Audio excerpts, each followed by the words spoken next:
Hare Krishna, Hare Krishna, Krishna Krishna, Hare Rama, Hare Rama, Rama Rama, Hare Hare.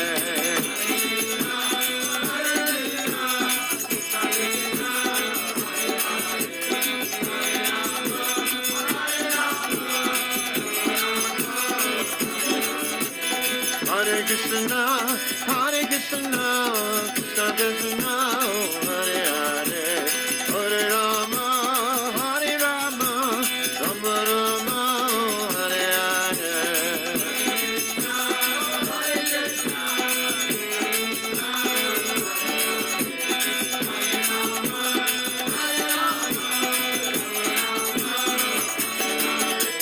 Hare Krishna, Krishna Krishna, Hare Hare, Hare Rama, Hare Hare.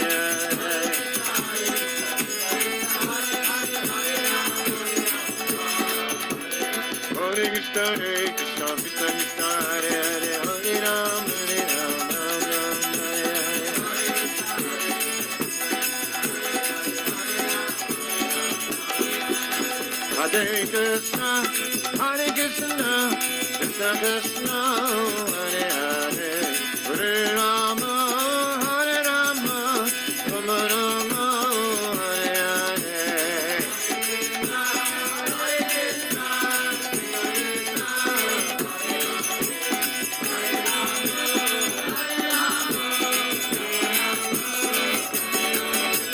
Hare Krishna, Hare Krishna, Krishna Krishna, Hare Hare, Hare Rama, Rama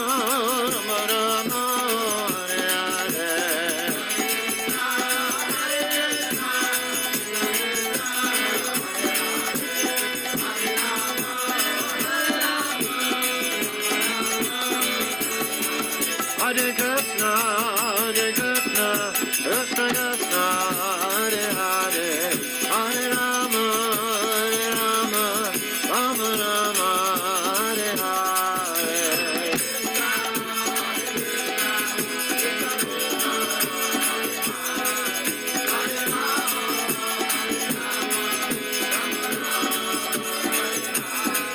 Hare Krishna, Hare Krishna, Krishna Krishna, Hare Hare, Hare Rama, Rama Rama, Hare Hare.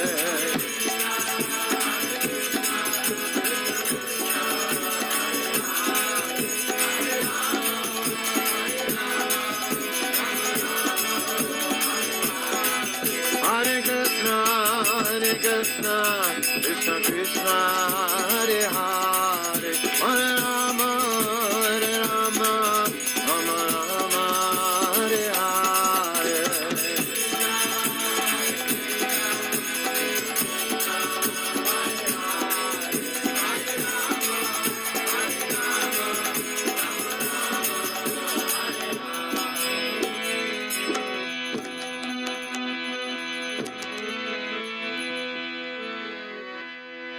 Harinam Sankirtan Yajna Keda Ananta Koti Vaishnava Vrinda Keda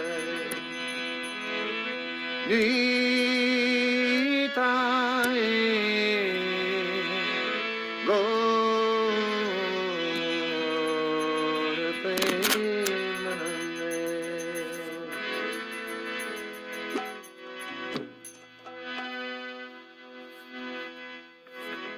All glories to the assembled devotees. All glories to the assembled devotees. All glories to Sri Guru and Sri Gauranga. All glories to Sri Bhagavad.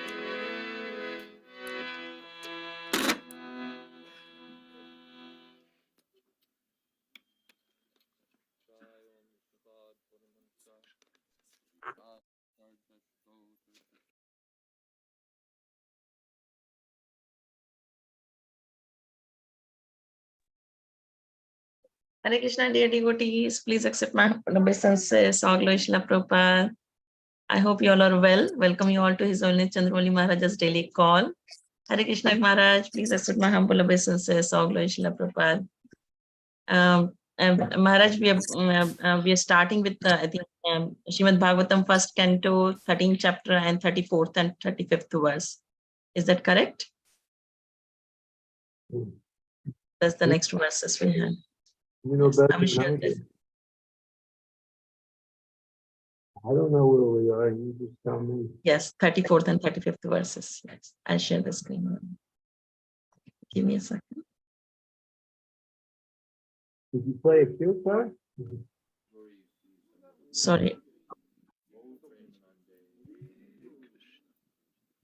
Sorry, I have to increase my volume. It just.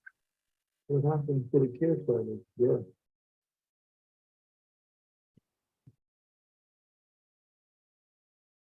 You wanted to hear the Kirtan, Maharaj? Well, you're supposed to play it for a while. You didn't play it. It was playing, yes. I paused it when you joined. Sorry. Like it did, there was a natural pause because the Kadamakana Maharaj was stopped singing and it was moving to Jayadvita Maharaj. So it was a natural pause. Do you want to hear it for some time? Continue with the class. Sure, Maharaj. Thank you.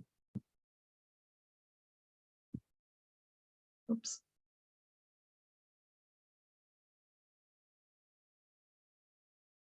Om Namo Bhagavate Vasudevaya. Om Namo Bhagavate Vasudevaya. Om Namo Bhagavate Vasudevaya. Ikara Ikara Kando Bhavana Sivam Sitam Arasatam Vasanatam Vitrayasam Vatanaditaha. When my father finally fell down, we were all small children. These two uncles gave us protection from all kinds of calamity. Well, those are good well witnesses. And last, we have to go from here. So here what we're seeing is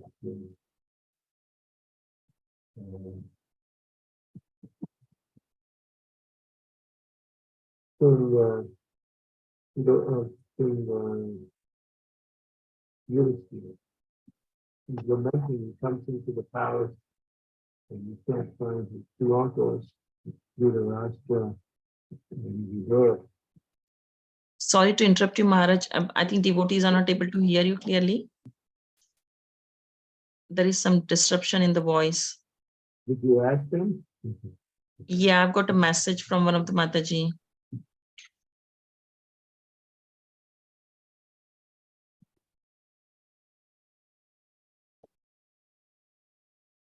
When my father Pandu fell down, we were all small children. These two uncles gave us protection from all kinds of calamity.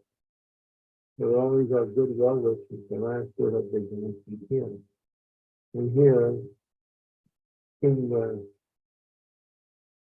Yudhisthira is lamenting, comes to the palace, he can't find his two uncles, Dhritarashtra and Vidura, and then he is unhappy.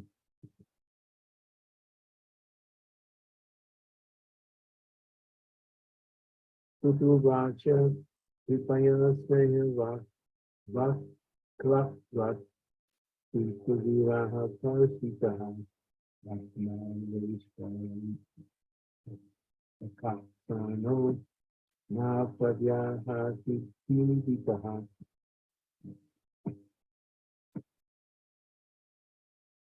Srila Goswami said, because of compassion and mental education, Sanjaya, not having seen his own master, Dhritarashtra was aggrieved and could not properly reply to Maharaj Yudhisthira. Sanjaya was the personal assistant of Maharaj Dhritarashtra for a long time, and thus he had the opportunity to study the life of Dhritarashtra. When he saw at last that Dhritarashtra had left home without his knowledge, his sorrow had been bound. He was fully compassionate towards Dhritarashtra Because in the game, the battle of Petey Street, the King Dhritarashtra had lost everything, money. And at last, the king and queen had to leave home and utter frustration. He studied the situation in his own way because he did not know that the inner vision of Dhritarashtra had been awakened by Vidura, and that therefore he had left home in enthusiastic cheerfulness for a better life after departure from the dark well of home. Unless one is convinced of the better life after renunciation of the present life, one cannot stick to the renounced sort of life simply by artificial dress and staying on the time. When the Gyan Simaran was not denied the Section Maritan Luna Question Shri Non Vishnu Paradai, Christian Star, the Lord, she not have to go then. Namaste, Saraswati, Gauri, Gauri, Gauri, Gauri, that's just your day to find. Once you talk about the Shanti Party, you can read the Shanti Party, and Yogi, Jai Shri Krishna, Jai Kanya, the Guru Nityananda, Sri Advaita, the Bharat, Hare Krishna, Hare Krishna, Krishna Krishna, Hare Rama, Hare Rama. Hare Krishna Maharaj, I'm really sorry to interrupt you again. Devotees are still sending messages that your voice is not clear. It's not coming out. I think there's some interruption in the internet or something. I'm not sure. Is there something we can do? No. Okay. Can't do anything. Okay. Should we try switching off the video cam, Maharaj? Maybe would that help? My video camera is not on. It's we can see you, I guess. Maybe I think it's. Maybe, yeah, we can give it a try with this. Devotees, please let us know if you cannot still hear. Yes, Maharaj. I don't know, maybe they don't want to hear it.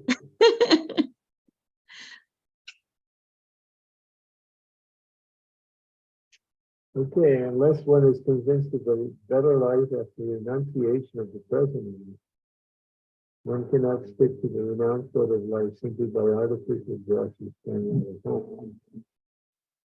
One cannot seriously take the Krishna consciousness if they're not convinced that Krishna consciousness is a better life. Because of our attachments to material life, and because Krishna consciousness seems to be more or less something that is in the future, we can't give up our present attachments. And therefore, we can't make progress in Krishna consciousness. So, therefore, one has to understand through knowledge that Krishna consciousness is the natural constitutional position of the living beings.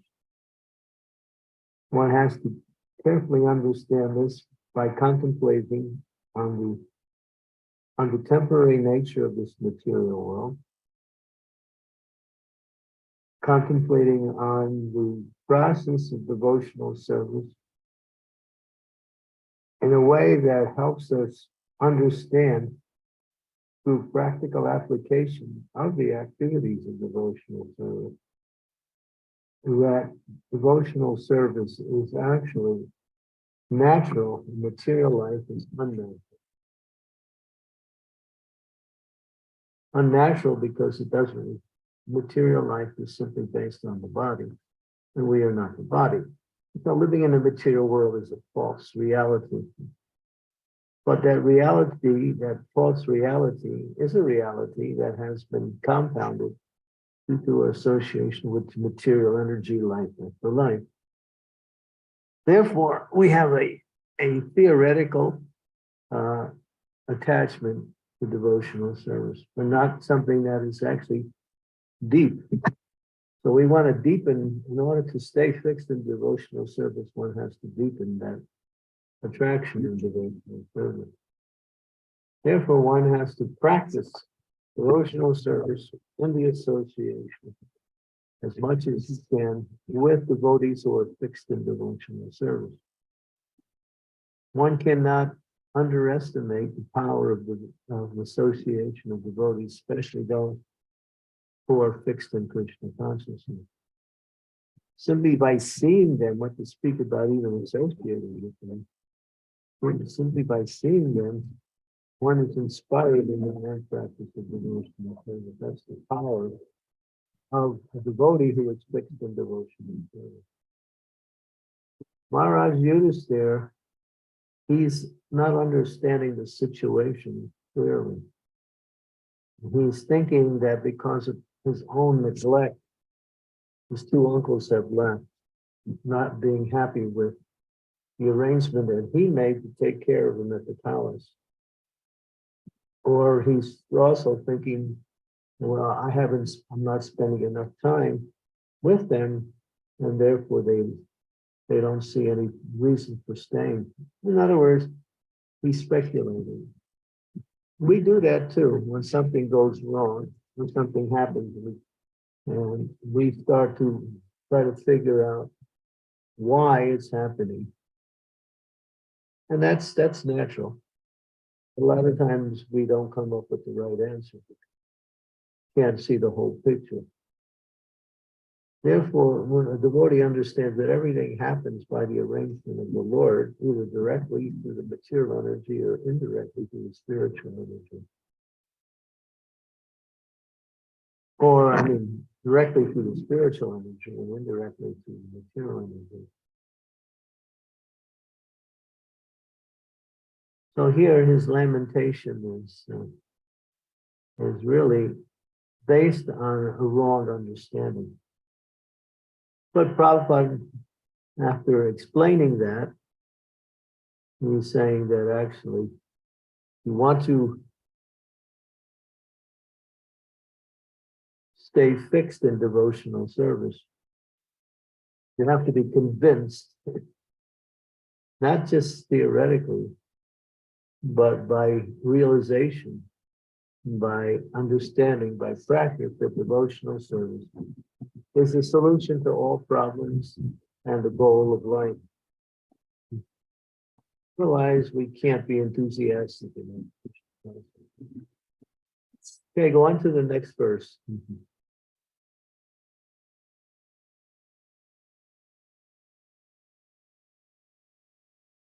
Vimrisha Shruni Pandigyam Istavyatmanam Atmanam Ajata Shatum Pratiche Abupanda Vanushmaram. First, he slowly pacified his mind by intelligence and wiping away his tears and thinking of the feet of his master, Dhritarashtra. He began to reply to Maharaj Yudhisthira. Now we're hearing Sanjaya. He's overwhelmed also with grief. And now he wants to reply to Yudhisthira because he can't understand why Dhritarashtra has left. Okay, next verse. Sanjaya Vacha Naham Veda Vyavasitam Vityava Kulanandana Gandaryava Mahabaho Musitosmi Mahatma Vahi. Sanjaya said, my dear descendant of the Kuru dynasty, I have no information of the determination of your two uncles and Gandhari. O king, I have been cheated by those great souls. Purport, the great souls cheat others may be astonishing to know. That is the fact that great souls cheat others for a great cause. It is said that Lord Krishna also advised Yudhisthira to tell a lie before Dronacharya, and it was also for a great cause. So the Lord wanted it, and therefore it was a great cause. Satisfaction of the Lord is the criteria for one who is a bona fide and the highest perfection of life, is to satisfy the Lord by one's occupational duty. This is the verdict of Gita and Srimad Bhagavatam. Dhritarashtra and Vidur, followed by Gandhari, did not disclose their determination to Sanjaya, although he was constantly with Dhritarashtra as his personal assistant. Sanjaya never thought that Dhritarashtra could perform any act without consulting him.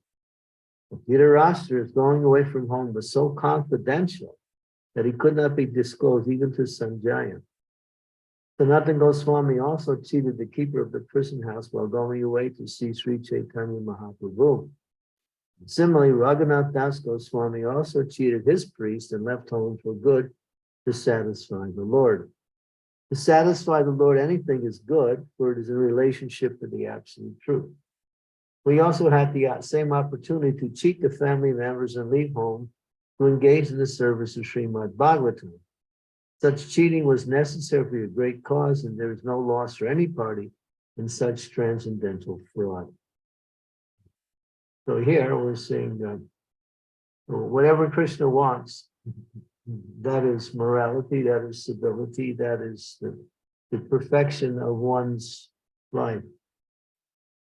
And so sometimes others don't understand, just like devotees, they join the Hare Krishna movement, and their parents become a little bit concerned.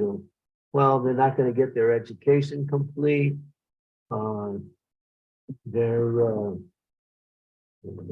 will they live? Are they getting proper care? Are they getting proper food?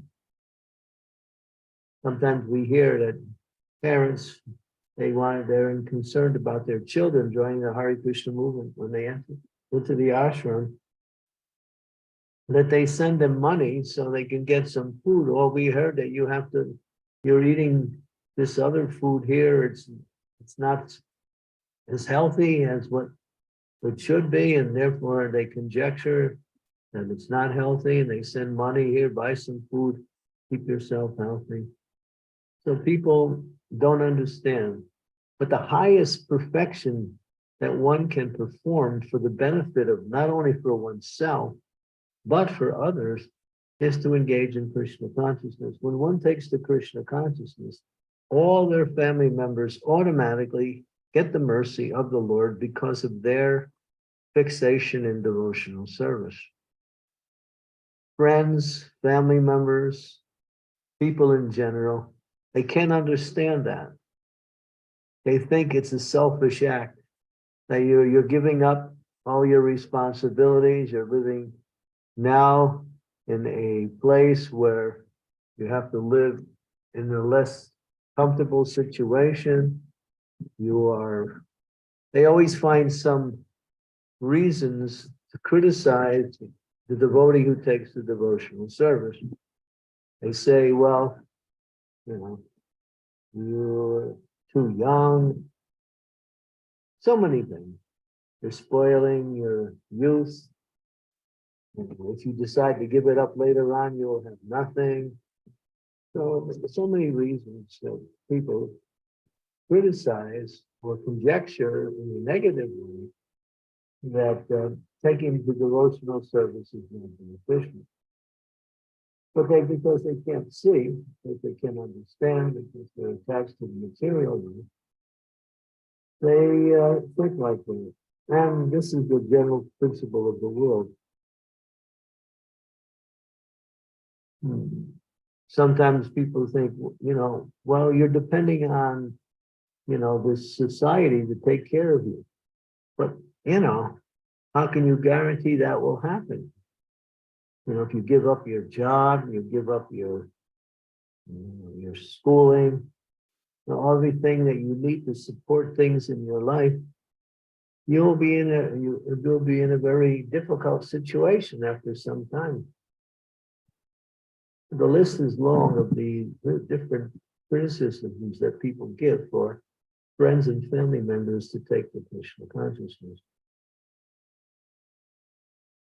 But a devotee knows that Krishna consciousness or devotional service or practicing the principles of self-realization leads one to the highest form of happiness, and it frees one from the cycle of birth and death, which is the cause of all suffering. when Srila Prabhupada was asked,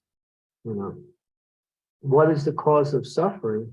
He would say these four things: birth, death, disease, and old age. These things are forced upon the living entity, although the living entity does not take birth, nor does he die. He cannot possibly get disease, and there's no question of old age, because all of these things pertain to the body. And the living entity is a pure spiritual entity. So the miseries that come upon the living entity in the material world are superfluous. Therefore, it says that Vyasadeva, when he wrote Srimad Bhagavatam, he made that, before he wrote it, he made that statement, that I have written Srimad Bhagavatam to teach people that the miseries of this material world have nothing to do with the actual person. They simply have to do with the body. And therefore, I'm giving this higher knowledge so people can understand that actually they cannot possibly suffer miseries because they are not this body. But the body suffers. I'm in the body. So I am suffering. I get old. I get sick. I feel some discrepancies. I feel some limitations. I have to, so many things. But these are all temporary because they pertain to the body, and the body is also temporary. So one has to simply tolerate these things. That's all. You can't change the fact that material energy works in a certain way. And there will be some calamities, there will be some disturbances, there will be some reverses in life. But that's just the way it is living in the material world. It's like when you're going on a destination and you have to drive a long way. So sometimes you may get lost. Well, that's part of trying to make the trip. Sometimes the car might break down, so you have to stop and you have to get it fixed. That takes time. Sometimes there may be some accident, so you have to deal with that. But none of these things are happening to you. They're all happening to the car. So this body is like a car. And it may limit our material life in certain ways, but it doesn't put any limitations on the soul, because it is explained that the soul is never minimized by the activities of the body. One can be, in other words, one can be Krishna conscious in any situation in life.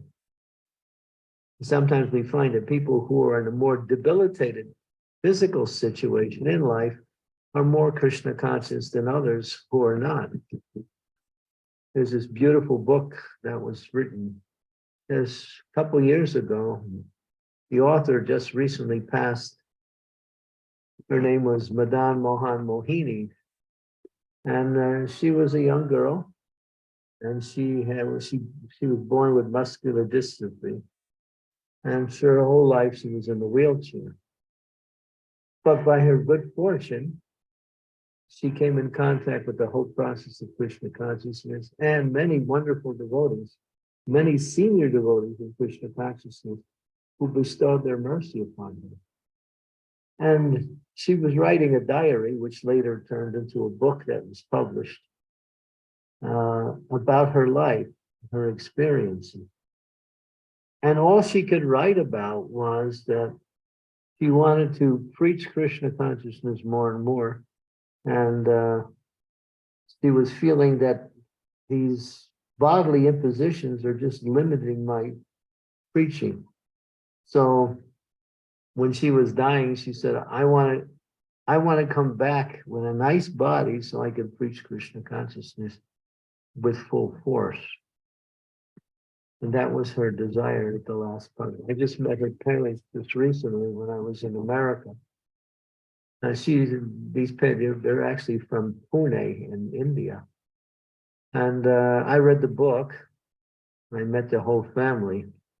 And they were saying that she was simply praying to come back in the next life with a good body so she could preach Krishna consciousness. She wasn't even interested in going back home, back to Godhead as much as she was about preaching Krishna consciousness. The book is called, let's see, Brighter, Bright, Twice as Bright. That's it. Thank you. Twice as Bright. Yeah, it's a great book. It's not long. It's very sweet, and it's amazing because you'll see how the power of Krishna consciousness overshadows all of one's difficulties that come by way of the body. And of course, there is the principle of tolerance. Sometimes we wish that the difficulties that we experience in our body would go away, but we know that it doesn't inhibit our advancement in Krishna consciousness. The only thing she felt inhibited was she wanted to do more preaching, and because she was in a wheelchair, she couldn't do as much as she wanted to. So in that way, she felt inhibited, but otherwise, in her own Krishna consciousness, she was very deep in her relationship with the Lord, and always offering nice prayers, glorifying the Lord, thanking the Lord for the association of the devotees that she received. When our material life is too successful or too nice, then it becomes, sometimes it minimizes our appreciation and our engagement in devotional service. So sometimes Krishna will, many times, not just sometimes, he'll give us some difficulty just in the material way, just to bring us closer to him in devotion.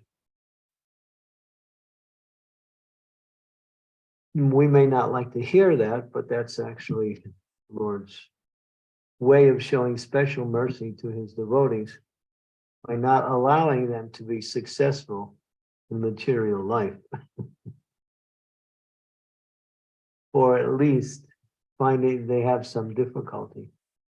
But you find in many devotees who have been in debilitated situations, reverse situations, people I meet in jail, their Krishna consciousness is very strong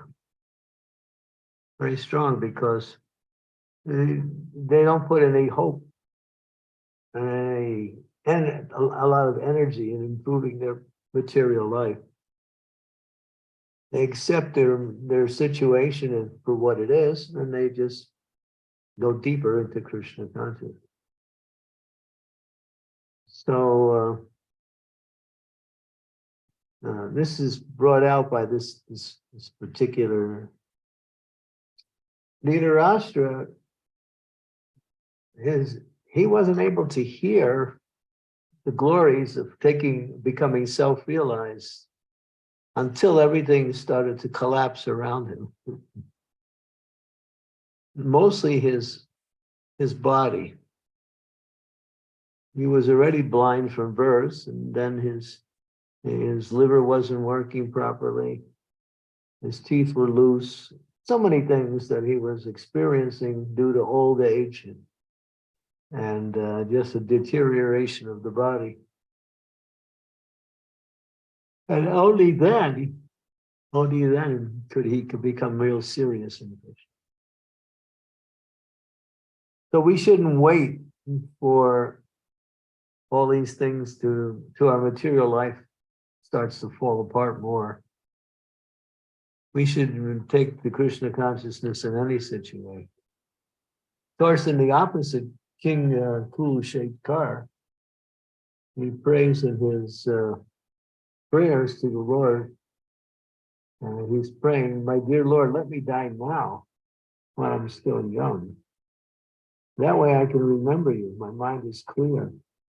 When I get old and I'm coughing up mucus, how will I be able to call out to you with feeling? My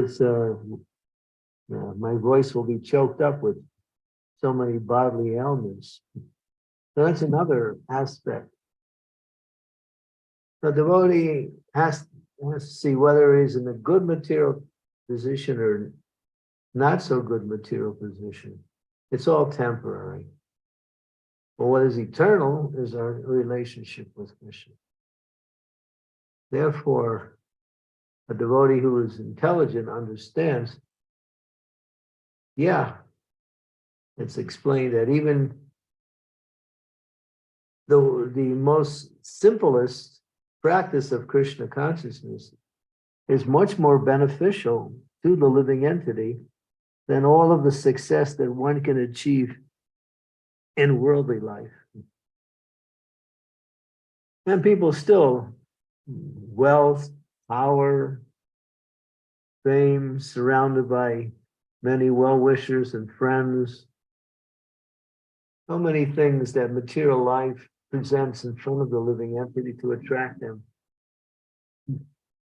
But the devotee knows this is all a waste of time. Even if I get it, it cannot compare to the happiness that I'm experiencing in my relationship with Krishna. So Krishna has created the material world in such a way is that it's fraught with suffering.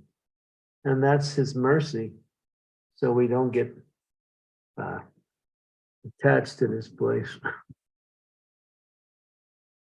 Therefore, we have to practice becoming more and more dependent on Krishna in each and every situation.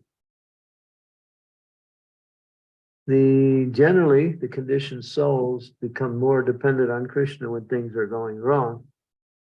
But a devotee will think, oh, things are going nice. That's an indication that, I could become proud, or I could become a little less enthusiastic in my devotional service. So devotee is also aware of the so-called good things that happen on the material level also. I've seen so many devotees, they want material things and they can't do anything until they get them. They get them, and then those material things don't satisfy them. And then they're back to where they were before they had them. So we shouldn't waste time. Dhritarashtra, he wasted almost all of his life. He had a well-wisher, that was Vidura. Because of that, that was his saving grace. But it took everything in his life for him to fall apart before he could actually wake up to the reality that self-realization, God consciousness, is the success of life. Okay, we'll stop there. Thank you. Thank you so much, Guru Maharaj. So many points came out from this class about the lamentation of Yudhishthir and Maharaj Yudhishthir and Sanjaya, and after the what you explain about the material world and how it's temporary. Devotees, thank you, Guru Maharaj. Devotees, if you have any question, comment, realization, please unmute yourself and ask. It will be nice to take your darshans. If you can please keep your cameras on as well. And if you can't speak, then please type it in the chat and I can read it for you. Yes, Shilpesh Prabhu, please go ahead. Hare Krishna Maharaj, please accept my humble obeisances. All glories to Srila Prabhupada. That was a really, really insightful class. My question is, obviously we are very, very identified with our bodies and minds. It's easy to say to tolerate them when they're in distress or suffering, but it's not always so easy to do in practice. So could you maybe give us some more advice about that? Advice in relationship to tolerating all the sufferings we may go through for body and mind? Well, pain and with the pleasure and pain is all the same, only difference in name.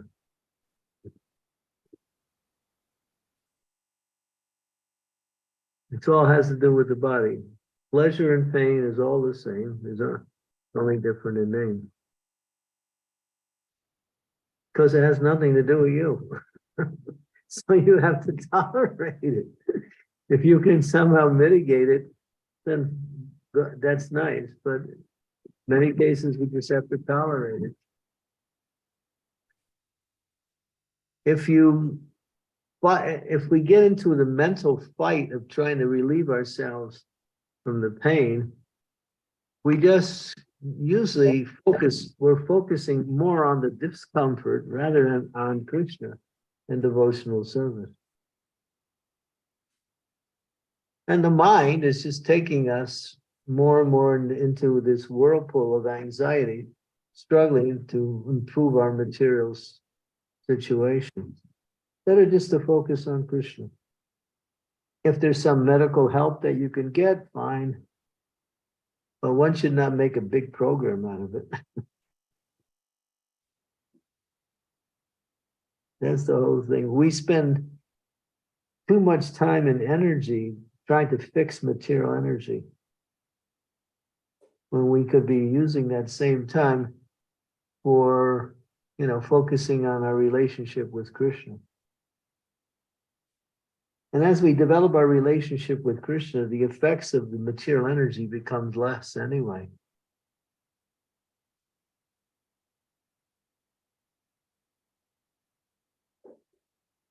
So yeah, you have to just tolerate it. Sometimes you can actually, when you feel some kind of physical pain, you can think, wow, this is really nice. It's actually pleasure. I'm enjoying it. So you can also program your mind in such a way as to divert its attention away from what is happening into a realm of giving it another understanding. How is it that people who are masochists, heard of what a masochist is, right? You know what a masochist is? It's somebody who wants to experience pain. Yeah, they think that that's the best thing. So we're not masochists. We're not, what's the other side? Masochist and Sadist. Sadist, yeah, oh, yeah, yeah, sadist. yeah, the ones who like to give pain to others. We're not either one. We're simply devotees who are trying to practice Krishna consciousness. So happiness comes, happiness goes. Difficulties come, difficulties go. We have to deal with them, but we shouldn't be spending so much time. More like just tolerate them.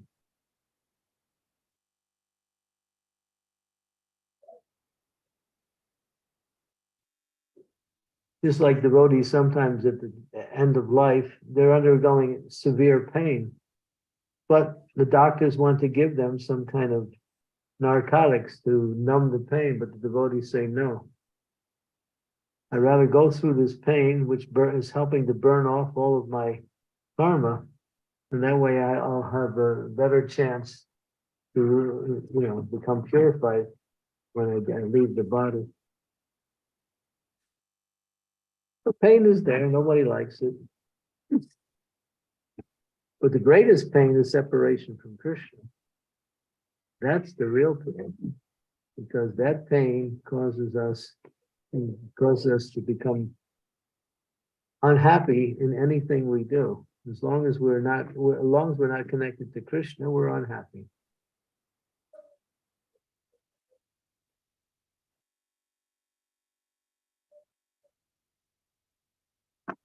There's a false sense of happiness that goes on in the material world, but that's not happiness.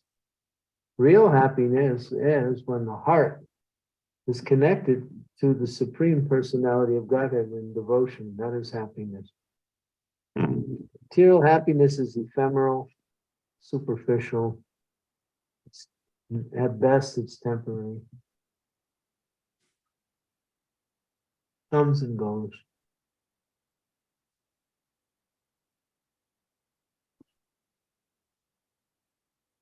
And would I be correct? To connect our heart to Krishna, we just have to follow the process of.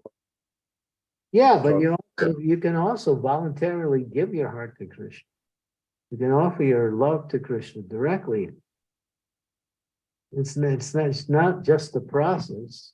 That's part. The process is what we follow in order to keep ourselves connected to to devotional service. But we can offer anytime. You can offer your heart to Krishna with prayer, praying to Krishna, trying to, we encourage people to write letters to Krishna, explaining how they feel and asking for Krishna's mercy, or asking Krishna how he feels, how are you doing, what's it like in the spiritual world. Krishna is very personal. You shouldn't think that, it's Krishna. The process helps us to reach Krishna. But reaching Krishna is the process. And Krishna is in your heart. He's the closest thing to you. He's even closer. He's just as close to you as you are to yourself. Because he's with you every moment of your existence. He's with you. He's the super soul. We have to turn our attention towards him. But we're looking outward for satisfaction, and therefore we can't find him inward.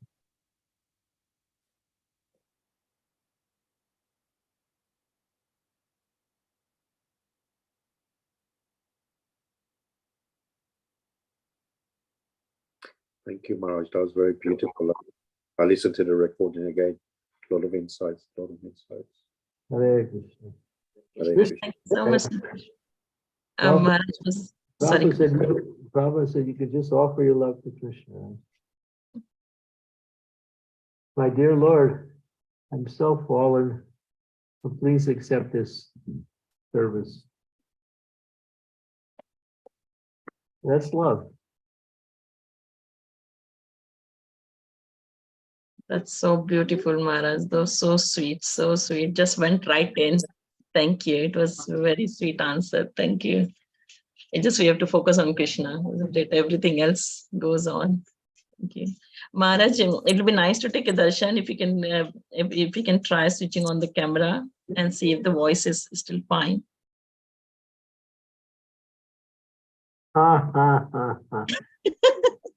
We're just talking about Krishna. Now you want to see me. Come on. When we see you, we see Krishna as well. No, it's not like that. I'm not Krishna. It feels like to us, Maharaj. Everything is nice. Don't ruin it. Maybe we can give it a try, maybe just once. No, that's all right. Okay. I'll remain Gupta the rest of the time. Okay, we have next question from Anna Mataji. Mataji, please go ahead. Hare Krishna, please take my humble obeisances, all glories to Srila Prabhupada. I thank you for the class. I'd literally just managed to jump on at the end, but I'm going to re-listen. But I read last night in A Spiritual Warrior, back to as I was saying about how it's kind of relevant to the point. There was a section on especially parents and trying to change their children and force them to do things and like affect the environment or other people. And he was saying that you actually need to focus more on yourself and go inwards, and then you naturally affect the environment anyway. And it just really resonated me, like that point with me, and I've kind of felt it was somewhat relevant, but saying how the more you go inwards and the more you focus on your relationship with Krishna, that it's actually a better lesson to the others than trying to force things down people or necessarily telling people. So I guess like leading from example. So I just thought I'd share that point. Sometimes we say, if you want to change others, change yourself. Mm. Yeah.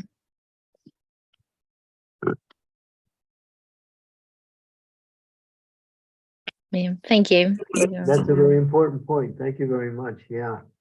Mm. That we have influence, and the more we're Krishna conscious, the more the influence is beneficial. Therefore, when a pure devotee is around, everything is wonderful. People forget all about all of their problems, and they're just happy to be with the pure devotee.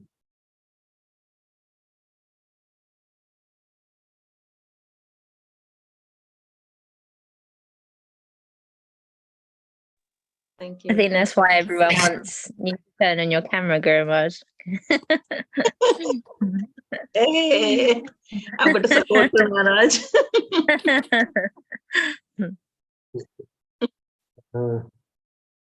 I don't think, if I think I'm a pure devotee, then I'm in trouble.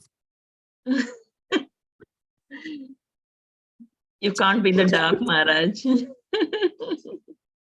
Pure devotee is very, very exalted, not something that comes so easy.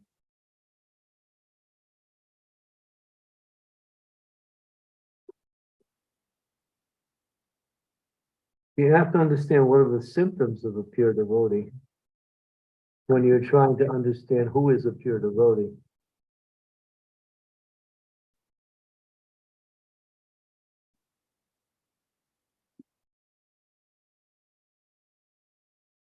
Then you can understand. If you know all the symptoms, then it's easier to evaluate. But still, that's even with that, it's still difficult.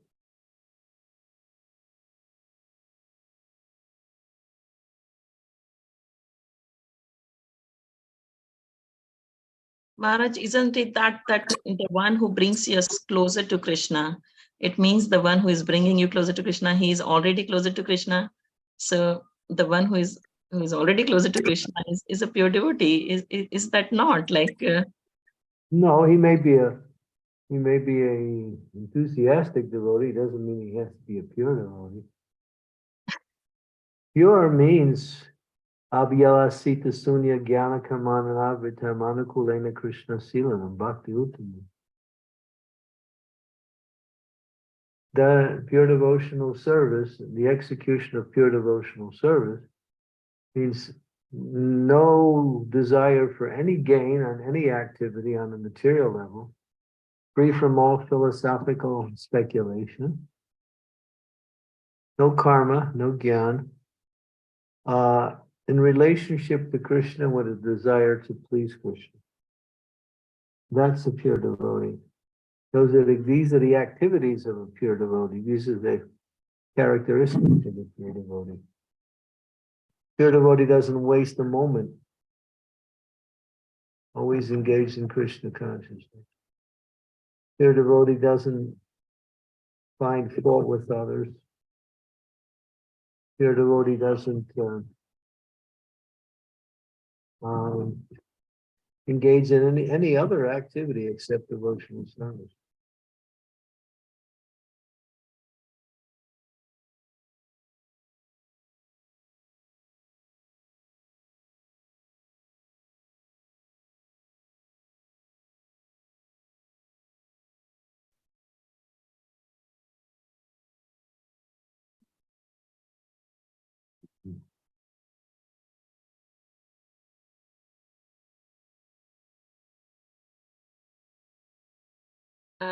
I think that answers your question, Anamataji. Yeah, thank you. Any other questions, devotees? If not, while we are waiting for other question, I have a question from Maharaj that at the last verse which we read, in that it mentioned about the cheating, that if you're cheating for pleasure of Krishna or to please Krishna, that is accepted. And this is why I was just thinking of a number of things. Sometimes in devotional service or like maybe sometime in book distribution in olden time when we used to sell incense stick along with the books, and the bookstores used to go high.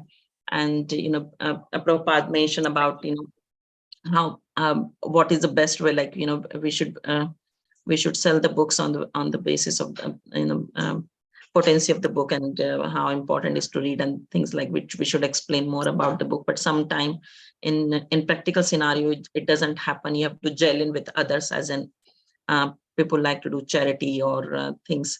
And sometimes there is always, controversy. What I hear during book distribution, book marathon, that we should sell the books in the way how it's been, we should present the book in a different ways, and everyone has a different views. But reading at this, purport from Srila Prabhupada, it said that, it's if it's pleasing to Krishna, or if it's bringing someone else to closer to Krishna, then it's fine. And sometimes I always like, it's more like a rather than question, I comment that I always feel like, when we give a medicine to a child, it always have a sugar in it. It's not a bitter medicine, otherwise the child will not take it.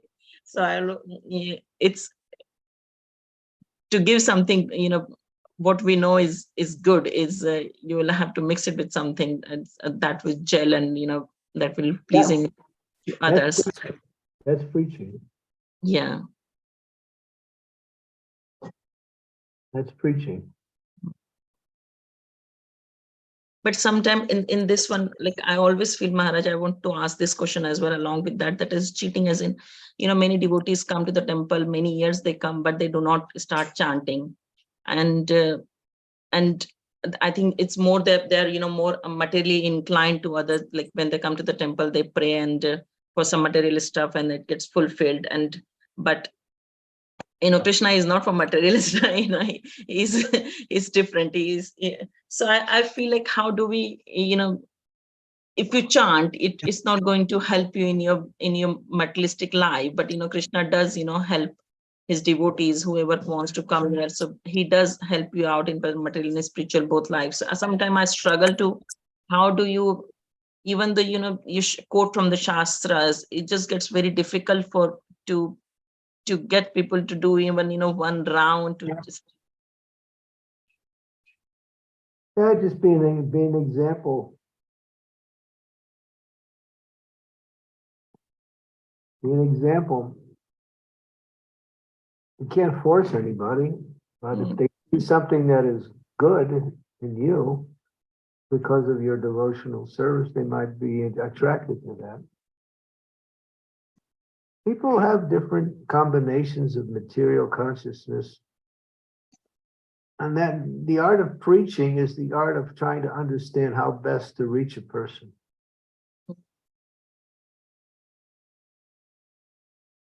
We do general preaching, and that's there when you're doing one-on-one, and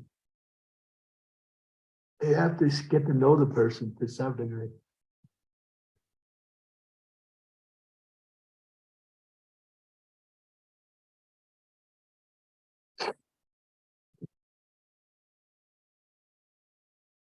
Thank you, Maharaj. Yeah, because I felt like many devotees, come to the sanghas, come to the temple, very nice devotees, they're serving nicely, but I feel like it would have been really, nice for them to start chanting, and gets very difficult to convince them.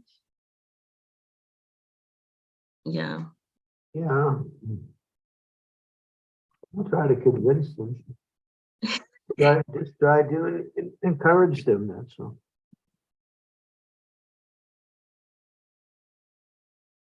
With children, you can use a little force because they need to learn, but with grown-ups, they're set in their ways. So unless they can feel that something is actually beneficial, they won't be attracted. So we try to attract them in the positive way. Give them the experience of devotional service. Let them come to the kirtan, give them some prasadam. Spend some time talking to them about Krishna consciousness. Don't worry what they're doing or what they're not doing. It's what you're doing that's important.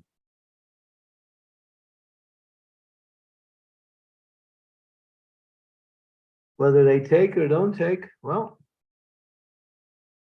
who knows, but still, if they ask questions, then you can give your answers.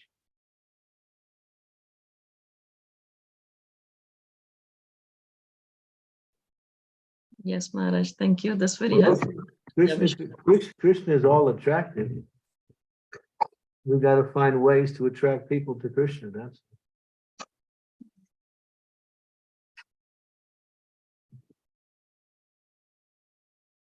Thank you. Thanks, Maharaj. That's very useful to know that, we should focus on what we are doing rather than, it's just very difficult. I think I feel like maybe a little bit. I think I lack patience, and I feel like why. I feel it's been so long. It just yes, I think it's a more of an issue for me rather than others. Maybe It's Kali Yuga. It's not easy to preach in this thing. yes. Thank you. Thanks so much, Maharaj. When people are looking for generally three things when they come to spiritual life. They're looking for community, people like they can be with and resonate with, develop relationships with. Two, they're looking for an experience, some type of spiritual experience. Try to give them through the classes of Krishna classes.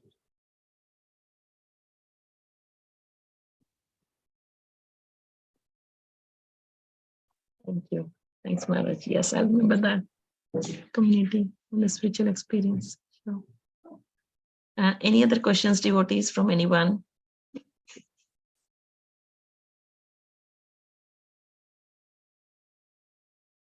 Perfect. I don't think there are any other questions to Maharaj. So it's okay to close the call. You're in charge, not me. Yes, that's fine. Thank you so much. We'll close for today. Thank you. Hare Krishna. Srila Prabhupada ki jai.